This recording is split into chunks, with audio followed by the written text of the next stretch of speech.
Black woman helps a millionaire CEO fix his computer when he sees the ring on her finger. Tasha was a 23-year-old tech genius. She loved computers more than most people loved pizza. From the time she was 8, she had been taking apart old gadgets and putting them back together just for fun. Now she worked at Fix-It Tech, a small computer repair shop in downtown Chicago. It wasn't fancy, but Tasha knew her stuff better than anyone else in the city. One cold Tuesday morning, the bell above the shop door jingled. A tall man in a sharp suit walked in. He looked around like he didn't belong there. "Hi," he said, holding up a silver laptop. "I think my computer is broken." Tasha smiled.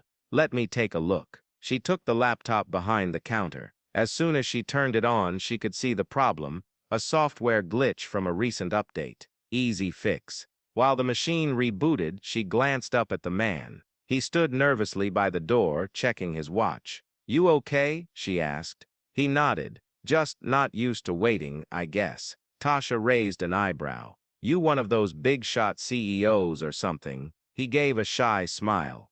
"Maybe," Tasha laughed. "Well, lucky for you, your broken computer just needed a little love." The screen lit up and worked perfectly. The man's eyes widened. "Wow, that was fast." Tasha shrugged. "That's what happens when you come to Fix-It Tech."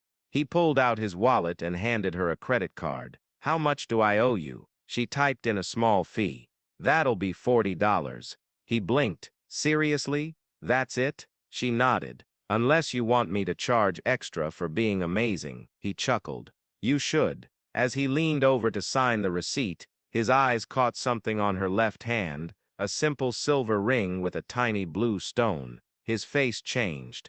Just for a second, his smile faded, and he looked like he was remembering something far away. "You're married?" he asked quietly. Tasha looked down at the ring. "No," she said softly. "This was my mom's." The man stared at it again. "What happened to her?" "She passed away 2 years ago," Tasha said. "Cancer." He swallowed hard. "My mother wore a ring like that. Same color, same style." Tasha looked surprised. "Really?" He nodded.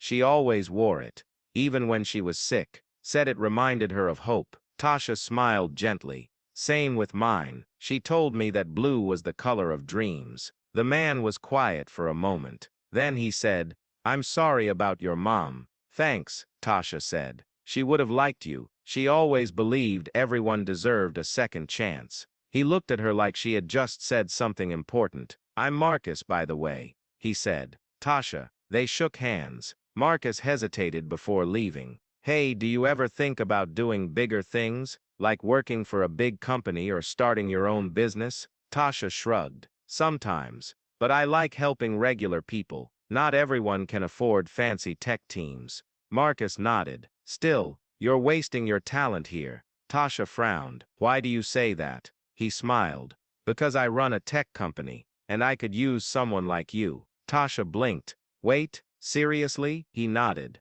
"Come by tomorrow. Let's talk." The next day, Tasha showed up at a sleek glass building downtown. She thought Marcus was joking, but he wasn't. Turns out he was a CEO of a huge tech startup called Novatech. He ran the whole thing. Over coffee, he told her, "We need people who care, people who fix problems because they want to help, not just make money." Tasha listened carefully. "You fixed my computer in 5 minutes," he said. "But more than that, you made me remember my mom. That means something." She smiled. "So, are you offering me a job?"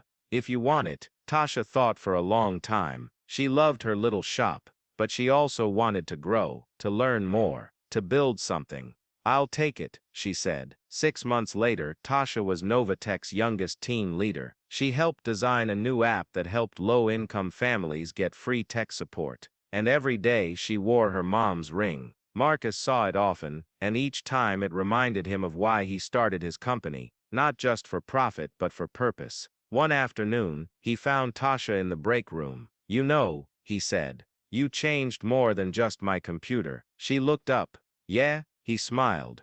"You reminded me to care again." Tasha grinned. "Well, lucky for you, I'm full of surprises." They both laughed. Outside, the sun shone bright, and the city buzzed with life. In a world that sometimes forgets kindness, 2 people found it. not through money or power, but through a simple act of help and a silver ring. The end.